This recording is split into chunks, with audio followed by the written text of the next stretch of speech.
Hello friends, welcome to the study Sudeep YouTube channel. ಇವತ್ತಿನ ವಿಡಿಯೋದಲ್ಲಿ ನಾವು ಅಕ್ಟೋಬರ್ ತಿಂಗಳ 3, 4, 5 ಕರೆಂಟ್ ಅಫೇರ್ಸ್ ಬಗ್ಗೆ ಮಾಹಿತಿಯನ್ನು ನೋಡೋಣ.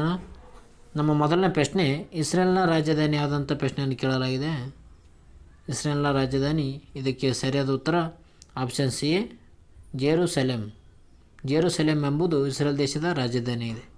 ಯಾಕೆ ಈ ಪ್ರಶ್ನೆ ಕೇಳಲಾಗಿದೆ ಅಂದರೆ, ಇತ್ತೀಚೆಗೆ ಏನು ಮಾಡಿದೆ ಅಂದರೆ, ಇರಾನ್ ದೇಶ ಇಸ್ರೇಲ್ ದೇಶಕ್ಕೆ 400 ಕ್ಷಿಪಣಿಗಳನ್ನು ರಾಕೆಟನ್ನು ಉಡಾವಣೆ ಮಾಡಿ ಆಕ್ರಮಣ ಮಾಡಿದೆ ಅಂತ ಹೇಳ್ಬೋದು. ಯಾವುದು? ಇರಾನ್ ದೇಶ. ನ್ಯೂಸ್ ನೋಡೋದಾದರೆ, ಇತ್ತೀಚೆಗೆ ಹಿಜ್ಬುಲ್ಲಾ ಆಗಿದೆ ಇದು ಹಿಜ್ಬುಲ್ಲಾನ ಮುಖ್ಯಸ್ಥ ನಸ್ರಲ್ಲಾ ಹತ್ಯೆಗೆ ಪ್ರತೀಕಾರವಾಗಿ ಇರಾನ್ ದೇಶ ಇಸ್ರೇಲ್ನ ಗುರಿಯಾಗಿಸಿ 400 ಕ್ಷಿಪಣಿಗಳ ಭಾರೀ ದಾಳಿಯನ್ನು ನಡೆಸಿದೆ. ಇಸ್ರೇಲ್ನ ರಾಜಧಾನಿಯ ಐರನ್ ಡೋಮ್ಗೆ ರಾಕೆಟ್ಗಳು ಅಪ್ಪಳಿಸಿವೆ ಅಂತ ಹೇಳ್ಬೋದು. ಇತ್ತೀಚೆಗೆ ಹಿಜ್ಬುಲ್ಲಾನ ಮುಖ್ಯಸ್ಥ ನಸ್ರಲ್ಲಾ ಸಾಯ್ತಾನೆ. ಆ ಸತ್ತ ಪ್ರತೀಕಾರವಾಗಿ ಇರಾನ್ ದೇಶ ಏನು ಮಾಡಿದೆ ಅಂದರೆ, ಇಸ್ರೇಲ್ ದೇಶನೇ ಇದಕ್ಕೆ ಈ ಸಾವಿಗೆ ಕಾರಣ ಎಂದು 400 ಕ್ಷಿಪಣಿಗಳ ಭಾರೀ ದಾಳಿಯನ್ನು ಮಾಡಿದೆ. ಇದರಿಂದ ಇಸ್ರೇಲ್ನ ರಾಜಧಾನಿ ಐರಡೋಮ್ಗೆ ಈ ರಾಕೆಟ್ಗಳು ಅಪ್ಪಳಿಸಿವೆ ಅಂತ ಹೇಳ್ಬೋದು.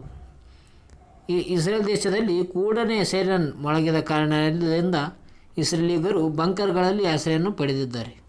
ಅಂದರೆ ಇಸ್ರೇಲ್ ದೇಶದಲ್ಲಿ ಸೈರನ್ ಆದ ತಕ್ಷಣ ಅಲ್ಲಿರುವ ಇಸ್ರೇಲಿಗರು ಬಂಕರ್ಗಳಲ್ಲಿ ಆಶ್ರಯವನ್ನು ಪಡೆದರು.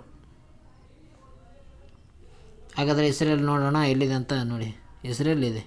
ಇಸ್ರೇಲ್ ರಾಜಧಾನಿ ಯಾವುದಪ್ಪ ಅಂತಂದರೆ ಜೆರುಸಲೆಮ್. ಇಲ್ಲಿದೆ ನೋಡಿ. ಇದು ಗಾಜಾಪಟ್ಟಿ ಅನ್ಬೋದು. ಇದು ರೆಡ್ ಇದೆ ನೋಡಿ. ಇದು ಗಾಜಾಪಟ್ಟಿ ಆಗಿದೆ. ಇದು ಗಾಜಾಪಟ್ಟಿ ಮತ್ತು ಇಸ್ರೇಲ್ ದೇಶ ಇತ್ತೀಚೆಗೆ ಯುದ್ಧವನ್ನು ಆಡ್ತಾ ಇದ್ದಾವೆ. ಇದಕ್ಕೀಗ ಇರಾನ್ ದೇಶ ಕೂಡ ನಡುವೆ ಬಂದಿದೆ ಅಂತ ಹೇಳ್ಬೋದು. ಈ ಇಸ್ರೇಲ್ ದೇಶವನ್ನು ಗಡಿ ಹಂಚಿಕೊಂಡಿರುವ ದೇಶ ಯಾವಂತ ಕೇಳ್ತಾರೆ ಪ್ರಶ್ನೆ. ಅವು ಬೇ ನೋಡೋಣ. ಈಜಿಪ್ಟ್ ದೇಶ ಇದೆ, ಜೋರ್ಡಾನ್, ಸಿರಿಯಾ, ಲೆಬನಾನ್. 4 ದೇಶಗಳೊಂದಿಗೆ ಗಡಿಯನ್ನು ಇಸ್ರೇಲ್ ದೇಶ ಹಂಚಿಕೊಂಡಿದೆ. ಭಾಳ ಇಂಪಾರ್ಟೆಂಟ್ ನೋಡಿ. ಇಸ್ರೇಲ್ ದೇಶದ ರಾಜಧಾನಿ ಜೆರುಸಲೆಮ್. ಇದರ ಪ್ರಧಾನ ಅಧ್ಯಕ್ಷರು ಯಾರಿದ್ದಪ್ಪ ಅಂತಂದರೆ ಐಸಾಕ್ ಹೆರ್ಜಾಗ್ ಅವರು ಈಗ ಪ್ರಸ್ತುತ ಪ್ರಧಾನ ಅಧ್ಯಕ್ಷರಿದ್ದಾರೆ. ಈಗ ಪ್ರಧಾನಮಂತ್ರಿ ಯಾರಿದ್ದಾರೆ ಅಂದರೆ ಬೆಂಜಮಿನ್ ನೆತನ್ಯಾಹು ಅವರು ಇಸ್ರೇಲ್ ದೇಶದ ಪ್ರಧಾನಮಂತ್ರಿಯಾಗಿ ಕಾರ್ಯನಿರ್ವಹಿಸುತ್ತಿದ್ದಾರೆ ಅಂತ ಹೇಳ್ಬೋದು. ಇಸ್ರೇಲ್ ದೇಶದ ಅಧಿಕೃತ ಭಾಷೆ ನೋಡೋಣ. ಇಸ್ರೇಲ್ ದೇಶದ ಅಧಿಕೃತ ಭಾಷೆ ಇಬ್ರೂ ಆಗಿದೆ. ಇಲ್ಲಿನ ಜನಾಂಗ ಎಷ್ಟು ಜನ ಅಂದರೆ 73.5% ಅಷ್ಟು ಯಹೂದಿಗಳೇ ತುಂಬಿದ್ದಾರೆ ಇಲ್ಲಿ ಇಸ್ರೇಲ್ ದೇಶದಲ್ಲಿ. ಇಲ್ಲಿ ಪೂರ್ವದ ಕಡೆ ವೆಸ್ಟ್ ಬ್ಯಾಂಕ್ ಕಾಣುತ್ತದೆ ನೋಡಿದು. ಇಲ್ಲಿ ಗೆರೆಳಿದೆಯಲ್ಲ, ಇದು ಆದಷ್ಟು ಪ್ಯಾಲೆಸ್ಟೈನ್ ಅಂತ ಹೇಳ್ಬೋದು ನಾವು. ಈ ಪ್ಯಾಲೆಸ್ಟೈನ್ನಲ್ಲಿ ವೆಸ್ಟ್ ಬ್ಯಾಂಕ್ ಕಂಡು ಬರುತ್ತದೆ.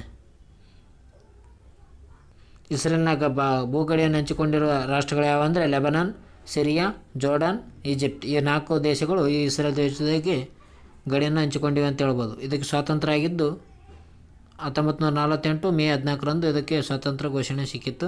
ಇದು ವಿಶ್ವಸಂಸ್ಥೆಗೆ ಪ್ರವೇಶ ಮಾಡಿದ್ದು ಯಾವಾಗಂದರೆ 1949 ಮೇ 14ರಂದು ವಿಶ್ವಸಂಸ್ಥೆಗೆ ಇದು ನಾಮಾಂಕಿತ ಮಾಡಿತ್ತು ಅಂತ ಹೇಳ್ಬೋದು. ಮುಂದಿನ ಪ್ರಶ್ನೆ ನೋಡೋದಾದರೆ, ನಮ್ಮ ಮುಂದಿನ ಪ್ರಶ್ನೆ, ಪ್ರಸ್ತುತ ರೈಲ್ವೆ ಮಂಡಳಿಯ ಮುಖ್ಯಸ್ಥರು ಯಾರಿದ್ದಾರೆ ಅಂತ ಪ್ರಶ್ನೆ ಕೇಳಲಾಗಿದೆ. ಇದಕ್ಕೆ ಸರಿಯಾದ ಉತ್ತರ ಆಪ್ಷನ್ಸ್ ಬಿ, ಸತೀಶ್ ಕುಮಾರ್. ಸತೀಶ್ ಕುಮಾರ್ ಅವರು ಪ್ರಸ್ತುತ ರೈಲ್ವೆ ಮಂಡಳಿಯ CEO ಆಗಿದ್ದಾರೆ. ಮುಖ್ಯಸ್ಥರಾಗಿದ್ದಾರೆ ಅಂತ ಹೇಳ್ಬೋದು. ಹಂಗೆ ಜೊತೆಗೆ ಪ್ರಶ್ನೆ ಕೇಳಾಯಿತಂದರೆ, ಇತ್ತೀಚೆಗೆ ಏನಾಗಿದೆ ಅಂದರೆ ನ್ಯೂಸ್ ನೋಡೋದಾದರೆ, ದೇಶದ ಬುಡಕಟ್ಟು ಮಹಿಳೆ ರಿತಿಕಾ ಸಾಧನೆಯನ್ನು ಮಾಡಿದ್ದಾರೆ. ವಂದೇ ಭಾರತ್ ಟ್ರೈನ್ನ ಲೋಕೋ ಪೈಲಟ್ ಆಗಿ ಒಬ್ಬ ಬುಡಕಟ್ಟು ಮಹಿಳೆ ಮೊದಲ ಬಾರಿಗೆ ಭಾರತ ದೇಶದಲ್ಲಿ ರೈಲ್ವೆ ಪೈಲಟ್ ಆಗಿದ್ದಾರೆ ಅಂತ ಹೇಳ್ಬೋದು. ಜಾರ್ಖಂಡ್ನ ಮಹಿಳೆ ರಿತಿಕಾ ತಿರ್ಕಿ ಅವರು ಪುರುಷ ಪ್ರಾಬಲ್ಯವನ್ನು ಕ್ಷೇತ್ರವನ್ನು ಒಂದರಲ್ಲಿ ತನ್ನದೇ ಆದ ಛಾಪನ್ನು ಮೂಡಿಸಿದ್ದಾರೆ. ಅದೇನಪ್ಪ ಅಂತಂದರೆ, ಟಾಟಾನಗರ ಮತ್ತು ಪಾಟ್ನಾ ವಂದೇ ಭಾರತ್ ರೈಲ್ವೆ ಎಕ್ಸ್ಪ್ರೆಸ್ನಲ್ಲಿ ರೈಲ್ವೆನ ಸಹಾಯಕ ಲೋಕೋ ಪೈಲಟ್ ಆಗಿ ಹೊರಹೊಮ್ಮಿದ್ದಾರೆ ಅಂತ ಹೇಳ್ಬೋದು. ಯಾರು? ರಿತಿಕಾ ತಿರ್ಕಿ. ಇವರು ಇತ್ತೀಚೆಗೆ ಏನು ಮಾಡಿದ್ದಾರೆ ಅಂದರೆ, ಟಾಟಾನಗರ, ಪಾಟ್ನಾ ಇವೆರಡು ನಗರಗಳಲ್ಲಿ ಸಂಚರಿಸುವ ರೈಲ್ವೆಯ ಲೋಕೋ ಪೈಲಟ್ ಆಗಿ ಒಬ್ಬ ಬುಡಕಟ್ಟು ಮಹಿಳೆ ಆಯ್ಕೆಯಾಗಿದ್ದಾರೆ ಅಂತ ಹೇಳ್ಬೋದು. ಇದರಿಂದ ನಮ್ಮ ದೇಶದಲ್ಲಿ ಮೊಟ್ಟ ಮೊದಲ ಬಾರಿಗೆ ಈ ಬುಡಕಟ್ಟು ಮಹಿಳೆ ಲೋಕೋ ಪೈಲಟ್ ಆಗಿರುವ ವಿಶೇಷತೆ ಆಗಿದೆ ಅಂತ ಹೇಳ್ಬೋದು. ಈ ಮೂಲಕ ವಂದೇ ಭಾರತ್ ಎಕ್ಸ್ಪ್ರೆಸ್ ರೈಲಿನಲ್ಲಿ ಕಾರ್ಯನಿರ್ವಹಿಸುತ್ತಿರುವ ನಮ್ಮ ದೇಶದ ಮೊದಲ ಮತ್ತು ಏಕೈಕ ಬುಡಕಟ್ಟು ಮಹಿಳೆ ಎಂಬ ಹೆಗ್ಗಳಿಕೆಗೆ ಇವರು ಪಾತ್ರರಾಗಿದ್ದಾರೆ. ಯಾರು? ರಿತಿಕಾ ತಿರ್ಕಿ ಅವರು. ಇವರು ಯಾವ ರಾಜ್ಯದವರು ಅಂದರೆ ಜಾರ್ಖಂಡ್ ರಾಜ್ಯದವರಾಗಿದ್ದಾರೆ. ಇವರ ವಯಸ್ಸು 27 ವರ್ಷದ ಇವರು ರಿತಿಕಾ ತಿರ್ಕಿ ಅವರು ಜಾರ್ಖಂಡ್ನ ಗುಲ್ಮ ಜಿಲ್ಲೆಯ ಬುಡಕಟ್ಟು ಗ್ರಾಮವೊಂದರ ಹಿನ್ನೆಲೆ ಹೊಂದಿದವಳಾಗಿದ್ದಾರೆ ಅಂತ ಹೇಳ್ಬೋದು. ಯಾರು? ರಿತಿಕಾ ತಿರ್ಕಿ. ಎಷ್ಟು ಮಾಹಿತಿ ಓದಿದರೆ ಸಾಕು ಫ್ರೆಂಡ್ಸ್, ಎಷ್ಟು ಇಂಪಾರ್ಟೆಂಟ್ ನೋಡಿ. ಯಾರು ಬುಡಕಟ್ಟು ಮಹಿಳೆ ಯಾರಂದರೆ ರಿತಿಕಾ ತಿರ್ಕಿ ಅವರು. ಈ ರೈಲ್ವೆದ ಬಗ್ಗೆ ನೋಡೋಣ. ಭಾರತದ ರೈಲ್ವೆ ಭಾರತವು ವಿಶ್ವದ ದೊಡ್ಡ ರೈಲ್ವೆ ಜಾಲವನ್ನು ಹೊಂದಿದೆ. ಅದನ್ನು ಭಾರತೀಯ ರೈಲ್ವೆ ಎಂದು ಕರೆಯುತ್ತಾರೆ. 1853ರಲ್ಲಿ ಭಾರತದಲ್ಲಿ ಮೊದಲ ರೈಲು ಬಾಂದರಂಗಳಿಂದ ಪುಣೆಯ ಮಧ್ಯೆ ಕಾರ್ಯನಿರ್ವಹಿಸಿತು. ಯಾವಾಗ? 1853ರಲ್ಲಿ. ಅವಾಗ ಯಾರು ಇರ್ತಾರೆ ವಯಸ್ಸರಪ್ಪ ಅಂತಂದರೆ ಲಾರ್ಡ್ ಡಾಲ್ಹೌಸಿ ಅವರು ಇರ್ತಾರೆ. ಆ ಸಂದರ್ಭದಲ್ಲಿ ರೈಲ್ವೆಯನ್ನು ಅಚ್ಚು ಹಾಕುತ್ತಾರೆ ಅಂತ ಹೇಳ್ಬೋದು. ಯಾರು? Lord Dalhousie. ರೈಲ್ವೆಯನ್ನು ಆರಂಭಿಸಿದವರು ಲಾರ್ಡ್ ಡಾಲ್ಹೌಸಿ 1953ರಲ್ಲಿ. ಬಾಂದರಗಳಿಂದ ಪುಣೆ ಮಧ್ಯೆ ಈ ರೈಲು ಸಂಚಾರ ಆರಂಭವಾಗುತ್ತದೆ ಅಂತ ಹೇಳ್ಬೋದು. ಭಾರತೀಯ ರೈಲ್ವೆ ಮಂಡಳಿಯ ಪ್ರಸ್ತುತ ಅಧ್ಯಕ್ಷರು ಮತ್ತು ಮುಖ್ಯ ಕಾರ್ಯನಿರ್ವಾಹಕರು ಯಾರಪ್ಪ ಅಂತಂದರೆ ಸತೀಶ್ ಕುಮಾರ್. ಪ್ರಸ್ತುತ ಭಾರತೀಯ ರೈಲ್ವೆ ಮಂಡಳಿಯ ಪ್ರಸ್ತುತ ಅಧ್ಯಕ್ಷರು ಮತ್ತು CEO ಆಗಿ ಕಾರ್ಯನಿರ್ವಹಿಸುತ್ತಿದ್ದಾರೆ. ಅವರು ಸೆಪ್ಟೆಂಬರ್ 1ರಂದು 2024 ಸ್ಥಾನವನ್ನು ವಹಿಸಿಕೊಂಡರು. ಇತ್ತೀಚೆಗೆ ಸೆಪ್ಟೆಂಬರ್ 1ರಂದು ಇವರು ಸತೀಶ್ ಕುಮಾರ್ ಅವರು ನೇಮಕವಾಗಿದ್ದಾರೆ ಅಂತ ಹೇಳ್ಬೋದು. ಭಾಳ ಇಂಪಾರ್ಟೆಂಟ್ ನೋಡಿ. ಯಾಕಪ್ಪ ಅಂತಂದರೆ ಪ್ರಶ್ನೆ ಕೇಳ್ಬೋದು, ರೈಲ್ವೆ ಮಂಡಳಿಯ ಮುಖ್ಯಸ್ಥರು ಯಾರು ಅಂತ. ಈ ಪಾತ್ರ ಮೊದಲು ಯಾರಪ್ಪ ಇದ್ದರಂದರೆ ಮೊದಲ ಮಹಿಳೆ ಜಯವರ್ಮ ಸಿನ್ಹಾ ಅವರು ನಂತರ ಆಗಿದ್ದಾರೆ. ಅಂದರೆ ಜಯವರ್ಮ ಸಿನ್ಹಾ ಅವರು ಇತ್ತೀಚೆಗೆ ನಿವೃತ್ತಿಯನ್ನು ಹೊಂದಿದವರಾಗಿದ್ದಾರೆ. ಈಗ ಸತೀಶ್ ಕುಮಾರ್ ಅವರು ಈ ರೈಲ್ವೆ ಮಂಡಳಿಯ ಮುಖ್ಯಸ್ಥರಾಗಿ ಕಾರ್ಯನಿರ್ವಹಿಸುತ್ತಿದ್ದಾರೆ. ಜಯವರ್ಮ ಸಿನ್ಹಾ ಅವರು ಇದ್ದರು. ಭಾರತೀಯ railway service of mechanical engineers 1986ರ ಬ್ಯಾಚ್ನ ಅಧಿಕಾರಿಯಾಗಿದ್ದಾರೆ ಸತೀಶ್ ಕುಮಾರ್ ಅವರು. ಇವರು 3 ದಶಕಗಳ ಕಾಲ ಸುದೀರ್ಘವಾದ ವೃತ್ತಿ ಜೀವನವನ್ನು ಹೊಂದಿದ್ದಾರೆ. ಅವರು ನಾಯಕತ್ವವು ಪ್ರಾಮಾಣಿಕರ ಸೇವೆ ಮತ್ತು ಸುರಕ್ಷತೆ ಮತ್ತು ಮೂಲಸೌಕರ್ಯವನ್ನು ಅಭಿವೃದ್ಧಿಪಡಿಸುವುದಾಗಿದೆ. ಅದು ಸತೀಶ್ ಕುಮಾರ್ ಅವರು ರೈಲ್ವೆ ಮಂಡಳಿಯ ಮುಖ್ಯಸ್ಥರಾಗಿದ್ದಾರೆ ಅಂತ ಹೇಳ್ಬೋದು. ನಿವೃತ್ತಿ ಹೊಂದಿದವರು ಜಯವರ್ಮ ಸಿನ್ಹಾ ಮಹಿಳೆಯಾಗಿದ್ದಾರೆ ಇವರು. ಎಷ್ಟು ಇಂಪಾರ್ಟೆಂಟ್ ನೋಡಿಕೊಳ್ಳಿ ಫ್ರೆಂಡ್ಸ್ ಎಲ್ಲರೂ. ಮುಂದಿನ ಪ್ರಶ್ನೆ ನೋಡೋಣ. ನಮ್ಮ ಮುಂದಿನ ಪ್ರಶ್ನೆ ಬಂದ್ಬಿಟ್ಟು ಮದ್ಯ ನೀತಿ ಪ್ರಕಟ ಮಾಡಿದ ರಾಜ್ಯ. ಇದಕ್ಕೆ ಸರಿಯಾದ ಉತ್ತರ ಆಪ್ಷನ್ ಸಿ, ಆಂಧ್ರ ಪ್ರದೇಶ್. ಇತ್ತೀಚೆಗೆ ಆಂಧ್ರ ಪ್ರದೇಶ ರಾಜ್ಯ ಏನು ಮಾಡಿದೆ ಅಂದರೆ ಹೊಸ ಮದ್ಯ ನೀತಿಯನ್ನು ಪ್ರಕಟಣೆ ಮಾಡಬೇಕೆಂದು NDA ಸರ್ಕಾರ, ನಮ್ಮ BJP ಸರ್ಕಾರ ಅಂತ ಹೇಳ್ಬೋದು, ಇದರ ಕಾರ್ಯನಿರ್ವಹಿಸಿದೆ. ಇದರಿಂದ ಹೊಸ ಮದ್ಯ ನೀತಿಯನ್ನು ಪ್ರಕಟವನ್ನು ಮಾಡಿದೆ. ಆಂಧ್ರದ ಮದ್ಯ ನೀತಿ ಪ್ರಕಟವಾಗಿದೆ ಅಂತ ಹೇಳ್ಬೋದು. ಆಂಧ್ರ ಪ್ರದೇಶ ಮುಖ್ಯಮಂತ್ರಿ ಎನ್ ಚಂದ್ರಬಾಬು ನಾಯ್ಡು ನೇತೃತ್ವದ NDA ಸರ್ಕಾರವು ಹೊಸ ಮದ್ಯ ನೀತಿಯನ್ನು ಪ್ರಕಟಿಸಿದೆ. ಇತರ ರಾಜ್ಯಗಳಲ್ಲಿರುವ ಇರುವ ಉತ್ತಮ ಅಬಕಾರಿ ನೀತಿಗಳನ್ನು ಕೂಲಂಕುಷವಾಗಿ ಪರಿಶೀಲನೆ ನಡೆಸಿ ಬಳಿಕ ಹೊಸ ಮದ್ಯ ನೀತಿಯನ್ನು ಜಾರಿಗೆ ತರಲಾಗಿದೆ ಅಂತ ಹೇಳ್ಬೋದು. ಅಂದರೆ ಬೇರೆ ರಾಜ್ಯಗಳಲ್ಲಿ ಯಾವ ರೀತಿಯಾಗಿ ಮದ್ಯವನ್ನು ಉಪಯೋಗಿಸ್ತಾರೋ ಅದೇ ರೀತಿಯಾಗಿ ನಮ್ಮ ರಾಜ್ಯದಲ್ಲಿ ಕೂಡ ಇವರು ಅಬಕಾರಿ ಅಂದರೆ ಉತ್ಪಾದನೆ ಮೇಲೆ ಹಾಕುವ ಟ್ಯಾಕ್ಸ್ ಅಂತ ಹೇಳ್ಬೋದು. ಇದಕ್ಕೆ ಅಬಕಾರಿ ತೆರಿಗೆ ಅಂತ ಹೇಳ್ತಾರೆ, ಉತ್ಪಾದನೆ ಮೇಲೆ. ಅದೇ ರೀತಿಯಾಗಿ ನಮ್ಮ ರಾಜ್ಯದಲ್ಲಿ ಕೂಡ ಈ ಉತ್ಪಾದನೆ ಮೇಲೆ ಹಾಕುವ ಟ್ಯಾಕ್ಸ್ ಅಂತ ಹೇಳ್ಬೋದು. ಅಬಕಾರಿ ತೆರಿಗೆ ಮೇಲೆ ಯೂಸ್ ಮಾಡಲು ಈ ಎನ್ ಚಂದ್ರಬಾಬು ನಾಯ್ಡು ಅವರು ಹೊಸ ಮದ್ಯ ನೀತಿಯನ್ನು ಪ್ರಕಟಣೆಯನ್ನು ಮಾಡಿದ್ದಾರೆ. ರಾಜ್ಯಾಂತರ 3,000 ಅಂದರೆ 3,736 ಮದ್ಯದ ಮಾರಾಟ ಮಳಿಗೆಗಳನ್ನು ಖಾಸಗೀಕರಣಗೊಳಿಸಲು ನಿರ್ದೇಶನ ಮಾಡಿದ್ದಾರೆ. ರಾಜ್ಯ ಸರ್ಕಾರವು ಅಧಿಸೂಚನೆ ಹೊಸ ನೀತಿಯು 2024 ಅಕ್ಟೋಬರ್ 12ರಂದು ಜಾರಿಗೆ ಬರಲಿದೆ. ಯಾವಾಗ? ಅಕ್ಟೋಬರ್ 24ರಂದು ಇದು ಜಾರಿಗೆ ಮಾಡಲಾಗುತ್ತದೆ. ಆಂಧ್ರ ಪ್ರದೇಶ ರಾಜ್ಯದಲ್ಲಿ ಹೊಸ ಮದ್ಯ ಮಾರಾಟ ನೀತಿ ಖಾಸಗೀಕರಣ ಮಾಡಬೇಕಂತ ಸೂಚನೆಯನ್ನು ಮಾಡಿದ್ದಾರೆ. ಅಂದರೆ ಸರ್ಕಾರದಿಂದ ಇರುವ ಮದ್ಯ ಮಾರಾಟವನ್ನು ಖಾಸಗೀಕರಣ ಮಾಡಲು, ಅಂದರೆ ಪ್ರೈವೇಟ್ ಮದ್ಯ ನೀತಿಯನ್ನು ಜಾರಿಗೆ ತರಲಾಗಿದೆ ಅಂತ ಹೇಳ್ಬೋದು. ಅದೇ ಮುಂದೆ ನೋಡೋದಾದರೆ ಅದೇ ರೀತಿಯಾಗಿ ಹರಿಯಾಣ ಮತ್ತು ಇತರೆ ರಾಜ್ಯಗಳ ಮಾದರಿಯಲ್ಲಿ ಖಾಸಗಿ ಚಿಲ್ಲರೆ ವ್ಯಾಪಾರಿಗಳಿಗೆ ಮದ್ಯ ಮಾರಾಟ ಮಾಡಲು ಅವಕಾಶ ಮಾಡಿಕೊಟ್ಟಿದೆ.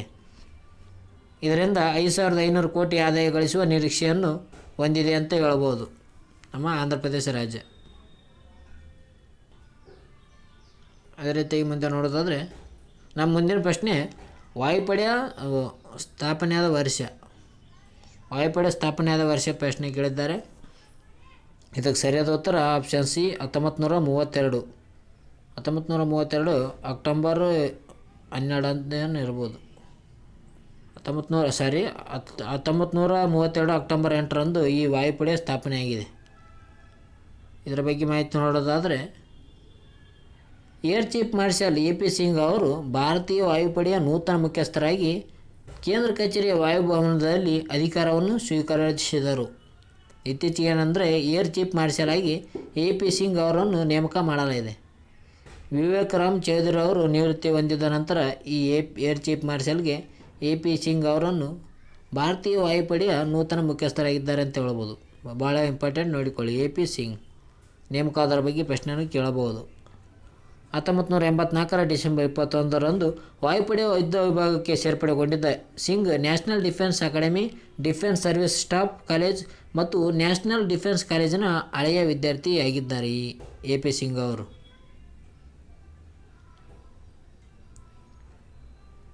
ಅದೇ ರೀತಿಯಾಗಿ ವಾಯುಪಡೆಯ ಬಗ್ಗೆ ಮಾಹಿತಿಯನ್ನು ನೋಡೋಣ. ವಾಯುಪಡೆ ಇದು ಏನಪ್ಪ ಅಂತಂದರೆ ಇಂಡಿಯನ್ ಏರ್ ಫೋರ್ಸ್ ಅಂತ ಹೇಳ್ತೀವಿ ನಾವು, IAF. ಇದು 1932 ಅಕ್ಟೋಬರ್ 8ರಂದು ಸ್ಥಾಪನೆಯಾಗಿದ್ದರಿಂದ ದೇಶದ ಗಗನ ಪ್ರದೇಶಗಳನ್ನು ಕಾಪಾಡುವ ಕಾರ್ಯನಿರ್ವಹಿಸುತ್ತಿದೆ ಅಂತ ಹೇಳ್ಬೋದು. ಯಾವಾಗ 1932 ಅಕ್ಟೋಬರ್ 8ರಂದು ಇದು ಸ್ಥಾಪನೆಯಾಗಿದೆ. ಅಕ್ಟೋಬರ್ 8ರಂದು ವಾಯುಪಡೆ ದಿನದ ಆಚರಣೆಯನ್ನು ಮಾಡುತ್ತಾರೆ ಅಂತ ಹೇಳ್ಬೋದು ನಾವು. ಇದು ನೋಡಿಕೊಳ್ಳಿ. ಪ್ರಸ್ತುತ ಈಗ ಯಾರಿದ್ದಾರೆ ಅಂದರೆ ಎ.ಪಿ. ಸಿಂಗ್ ಅವರು ಭಾರತೀಯ ವಾಯುಪಡೆಯ ನೂತನ ಮುಖ್ಯಸ್ಥರಾಗಿ ಆಯ್ಕೆಯಾಗಿದ್ದರೆ. ವಿವೇಕ್ ರಾಮ್ ಚೌಧರಿ ಅವರು ನಿವೃತ್ತಿ ಹೊಂದಿದ್ದಾರೆ ಅಂತ ಹೇಳ್ಬೋದು. ಮುಂದಿನ ಪ್ರಶ್ನೆ ನೋಡೋಣ. ನಮ್ಮ ಮುಂದಿನ ಪ್ರಶ್ನೆ, ಇತ್ತೀಚೆಗೆ ಸುದ್ದಿಯಲ್ಲಿದ್ದ ಕ್ರೌ 9 ಮಿಷನ್ ಪ್ರಾರಂಭಿಸಿದ ಸಂಸ್ಥೆ ಯಾವುದಂತ ಪ್ರಶ್ನೆ ಕೇಳಲಾಗಿದೆ. ಇದಕ್ಕೆ ಸರಿಯಾದ ಉತ್ತರ ನಾಸಾ ಮತ್ತು ಸ್ಪೇಸ್ ಎಕ್ಸ್ ಇವೆರಡು ಸಂಸ್ಥೆಗಳು ಏನು ಮಾಡಿದ್ದಾವೆ ಅಂದರೆ ಕ್ರೌ 9 ಮಿಷನನ್ನು ಆರಂಭಿಸಿವೆ. ಯಾಕಪ್ಪ ಅಂತಂದರೆ ಬಾಹ್ಯಾಕಾಶದಲ್ಲಿ ಸುನೀತಾ ವಿಲಿಯಮ್ಸ್ ಮತ್ತು ಬುಚ್ ವಿಲ್ಮರ್ ಅವರು ಬಾಹ್ಯಾಕಾಶದಲ್ಲಿ ಸಿಕ್ಕಾಕೊಂಡಿರೋ ಕಾರಣದಿಂದ ಅವರನ್ನು ಕರೆತರಲು ಈ ಕ್ರೌ 9 ಮಿಷನನ್ನು ಪ್ರಾರಂಭಿಸಿವೆ ಅಂತ ಹೇಳ್ಬೋದು. ನಾಸಾ ಮತ್ತು ಸ್ಪೇಸ್ ಎಕ್ಸ್. ಅಂತರಿಕ್ಷ ಕೇಂದ್ರದಲ್ಲಿ ತಾಂತ್ರಿಕ ದೋಷಗಳಿಂದ ಸಿಲುಕಿರುವ ಗಗನಯಾತ್ರಿಗಳಾದ ಸುನೀತಾ ವಿಲಿಯಮ್ಸ್ ಮತ್ತು ಬುಚ್ ವಿಲ್ಮರ್ ಅವರನ್ನು ಮರಳಿ ತರಲು ಇಬ್ಬರು ಗಗನಯಾತ್ರಿಗಳು 2 ಖಾಲಿ ಆಸನಗಳನ್ನು ಇರುವ ಕ್ರೌ ಮಿಷನನ್ನು ನಾಸಾ ಮತ್ತು ಸ್ಪೇಸ್ ಎಕ್ಸ್ ಆರಂಭಿಸಿವೆ.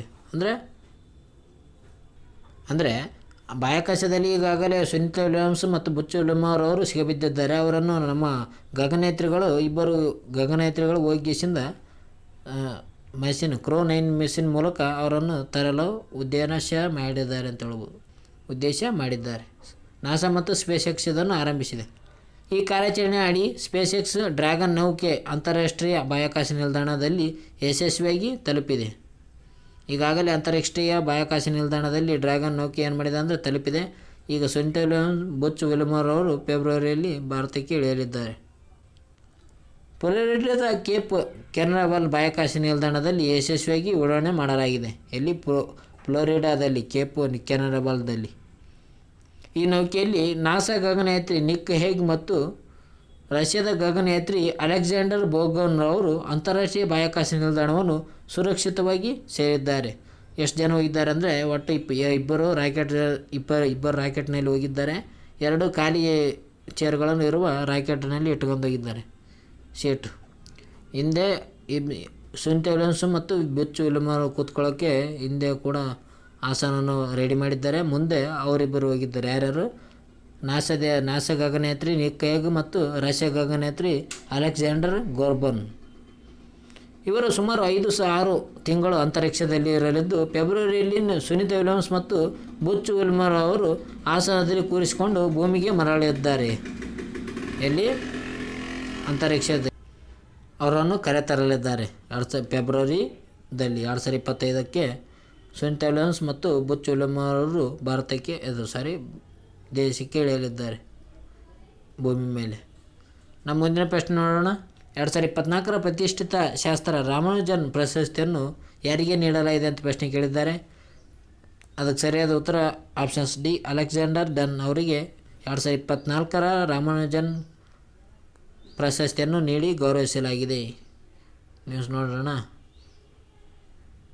ಅಲೆಕ್ಸಾಂಡರ್ ಡನ್ ಅವರು 2024ರ ಶಾಸ್ತ್ರ ರಾಮಾನುಜನ್ ಪ್ರಶಸ್ತಿಯನ್ನು ಪಡೆದುಕೊಂಡಿದ್ದಾರೆ. ಹಾಗಾದರೆ ಈ ಶಾಸ್ತ್ರ ರಾಮಾನುಜನ್ ಪ್ರಶಸ್ತಿ ಬಗ್ಗೆ ಮಾಹಿತಿಯನ್ನು ನೋಡೋಣ. ಭಾಳ ಇಂಪಾರ್ಟೆಂಟ್ ಪ್ರಶ್ನೆ ಕೇಳಿದ್ದಾರೆ. ಇದು ಪ್ರಾರಂಭವಾದದ್ದು 2005. ಶಾಸ್ತ್ರ ರಾಮಾನುಜನ್ ಪ್ರಶಸ್ತಿ ಪ್ರಾರಂಭವಾದದ್ದು 2005ರಲ್ಲಿ. ಇದು ನೀಡುವ ಕ್ಷೇತ್ರ ಗಣಿತ ಕ್ಷೇತ್ರ. ನೀಡುವ ಸಂಸ್ಥೆ ಯಾವುದಪ್ಪ ಅಂತಂದರೆ ಸಮಗ್ರ arts and science technology and research academy ಎಂಬುದು ಈ ಶಾಸ್ತ್ರ ರಾಮಾನುಜನ್ ಪ್ರಶಸ್ತಿಯನ್ನು ನೀಡುತ್ತದೆ. ಇದು ಯಾವ ಕ್ಷೇತ್ರಕ್ಕೆ ನೀಡುತ್ತಾರೆ ಅಂದರೆ ಗಣಿತ ಕ್ಷೇತ್ರಕ್ಕೆ ಇದನ್ನು ನೀಡುತ್ತಾರೆ ಅಂತ ಹೇಳ್ಬೋದು. ರಾಮಾನುಜನ್ ಪ್ರಶಸ್ತಿ ಇದೇ ಪ್ರಶ್ನೆ ಕೇಳಿದ್ದಾರೆ. ರಾಮಾನುಜನ್ ಪ್ರಶಸ್ತಿ ಯಾವ ಕ್ಷೇತ್ರಕ್ಕೆ ನೀಡುತ್ತಾರೆ ಅಂದರೆ ಗಣಿತ ಕ್ಷೇತ್ರಕ್ಕೆ ನೀಡುತ್ತಾರೆ. ಇದರ ರಾಮಾನುಜನ್ ಪ್ರಶಸ್ತಿಯನ್ನು ಮೊಟ್ಟ ಮೊದಲ ಬಾರಿಗೆ ಪಡೆದವರು ಯಾರಪ್ಪ ಅಂತಂದರೆ ಮೊದಲು ಪ್ರಶಸ್ತಿ ಪಡೆದವರು ಮಂಜುಳಾ ಭಾರ್ಗವ್ ಮತ್ತು ಕೆ ಸುಂದರರಾಜನ್ ಅಂತ ಹೇಳ್ಬೋದು. ಇವರು ಮೊದಲು ಪ್ರಶಸ್ತಿ ಪಡೆದವರಾಗಿದ್ದಾರೆ. ನಮ್ಮ ಮುಂದೆ ನೋಡೋದಾದರೆ ಕೊನೆಯದಾಗಿ ಒನ್ಲೈನರ್ಸ್ ಇದ್ದಾವೆ. ಇವತ್ತಿನ ಒನ್ಲೈನರ್ಸ್ ನೋಡೋಣ. ಕೊನೆಯದಾಗಿ ರುವಾಂಡಾ ಇಲ್ಲಿ ಕಂಡುಬರುತ್ತದೆ. ಇದು ರುವಾಂಡಾ, ಇದು ಆಫ್ರಿಕಾದಲ್ಲಿ ಕಂಡುಬರುತ್ತದೆ. ಇದು ದೇಶ ರುವಾಂಡಾ ದೇಶ ಇತ್ತೀಚೆಗೆ ಏನು ಮಾಡಿದೆ ಅಂದರೆ ಮಾರ್ಬರಿಂಗ್ ವೈರಸನ್ನು ಏಕಾಏಕಿ ವರದಿಯನ್ನು ಮಾಡಿದೆ. ಇತ್ತೀಚೆಗೆ ಮಾರ್ಬರ್ ವೈರಸ್ ಕಂಡುಹಿಡಿದಿದೆ ಯಾರಪ್ಪ ಅಂತಂದರೆ ರುವಾಂಡಾ ದೇಶದಲ್ಲಿ ಪತ್ತೆಯಾಗಿದೆ ಅಂತ ಹೇಳ್ಬೋದು, ಮಾರ್ಬರಿಂಗ್ ವೈರಸ್. ಮುಂದೆ ನೋಡೋದಾದರೆ ಸುದ್ದಿಯಲ್ಲಿ ಕಂಡುಬಂದ ಪಿಚ್ಚಿ ವನ್ಯಜೀವಿ ಅಭಯಾರಣ್ಯ ಕೇರಳ ರಾಜ್ಯದಲ್ಲಿ ಇದೆ. ಈ ಪಿಚ್ಚಿ ವನ್ಯಜೀವಿ ಅಭಯಾರಣ್ಯ ಯಾವ ರಾಜ್ಯದಲ್ಲಿದೆಪ್ಪ ಅಂತಂದರೆ ಕೇರಳ ರಾಜ್ಯದಲ್ಲಿ ಕಂಡುಬರುತ್ತದೆ. ಅದೇ ರೀತಿಯಾಗಿ ಇತ್ತೀಚೆಗೆ ಸುದ್ದಿಯಲ್ಲಿ ಕಂಡುಬಂದ ಕ್ಯಾನರಿ ದ್ವೀಪ ಸಮೂಹವು ಅಟ್ಲಾಂಟಿಕ್ ಸಾಗರದಲ್ಲಿದೆ. ಇಲ್ಲಿ ಅಟ್ಲಾಂಟಿಕ್ ಸಾಗರದಲ್ಲಿ ಈ ಕ್ಯಾನರಿ ದ್ವೀಪ ಸಮೂಹ ಕಂಡುಬರುತ್ತದೆ. ಓಕೆ ಫ್ರೆಂಡ್ಸ್, ಇವತ್ತಿನ ವಿಡಿಯೋದ ಇಷ್ಟೇ. ನಿಮ್ಗೇನಾದರೂ ಈ ವಿಡಿಯೋ ಇಷ್ಟ ಆಯ್ತು ಅಂದರೆ ಲೈಕ್ ಮಾಡಿ, ಶೇರ್ ಮಾಡಿ, ಸಬ್ಸ್ಕ್ರೈಬ್ ಮಾಡಿ. ನಾನು ಎಲ್ಲಾದರೂ ಹೇಳೋವಾಗ ಮಿಸ್ಟೇಕ್ ಆಗಿದ್ರೆ ಕ್ಷಮಿಸಿ. ಓಕೆ, ಈ ವಿಡಿಯೋ ಇಷ್ಟ ಆಯ್ತು ಅಂದರೆ ಲೈಕ್ ಮಾಡಿ, ಹಂಗೆ ಕಮೆಂಟ್ ಕೂಡ ಮಾಡಿ ಫ್ರೆಂಡ್ಸ್. ಓಕೆ ಫ್ರೆಂಡ್ಸ್, ಎಲ್ಲರಿಗೂ ಬಾಯ್ ಫ್ರೆಂಡ್ಸ್. ಮುಂದಿನ ವಿಡಿಯೋದಲ್ಲಿ ಸಿಗೋಣ. ಎಲ್ಲರಿಗೂ ಬಾಯ್.